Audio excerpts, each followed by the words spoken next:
ஊருக்கே பெருமை தான், அவனியாபுரம் மண்ணுக்கே பெருமை. அவன் வைராக்கியமாக போன வட்டம் நம்ம விட்டுட்டோமேனு 3 நாள் சாப்பிடல, இந்த வட்டம் பிடிச்சிட்டான். ஆக்சுவலாக அவன் பிடிச்சது வந்து 23 காளைகள். ரொம்ப சிரமப்பட்டு தான் பிடிச்சான். 10ஆம் மாட்டே கண்ணில் லேசாக எரிஞ்சு போச்சு. அந்த காயத்தோட தான் பிடிச்சான். அவர் போயிட்டு வந்து திரும்பி பிடிக்கல, கடைசி தொடையில காயம். அவன் நம்ம வந்து மாடு பிடிக்காதான், மாடு பிடிக்கிறான்னு சொல்ல முடியாது. அவனா வந்து வறுமை காலத்தை அவன் பிடிச்சான். பெருமையாக பிடிப்பான். அவனுடைய இது எல்லாத்துக்குமே பிடிக்கும். 15 நாள் விரதம் இருந்திருக்கான், காப்பு கட்டி. இன்னும் காப்பு அவுக்கலை. பிடிக்காதான்னு சொல்ல மாட்டேன், பிடிக்கிறான்னு சொல்ல மாட்டேன். அது அவனுடைய எனக்கு வெற்றியும் எனக்கு என்ன சார்ந்தது தான். அவனுக்கு ஒரு காயப்பட்டாலும் என்ன சார்ந்தது தான். ஏன்னா நான் என் தங்கச்சி மையம் இல்லையா, அவனுக்கு நல்லது கிடையாதுனால நான் தான். 2024 அவனியாபுரம் ஜல்லிக்கட்டு கலந்துக்கிட்ட அனைத்து காலை உரிமையாளருக்கும், மாடுபிடி வீரர்களுக்கும், பார்வையாளர்களுக்கும் மிகப்பெரிய நன்றியை தெரிவிச்சுக்கிறேன்.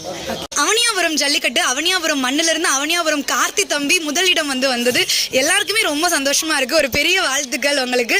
ஸோ உங்களுக்கு எவ்வளோ சந்தோஷமா இருக்கு குடும்பத்தார்கள்? ஊருக்கே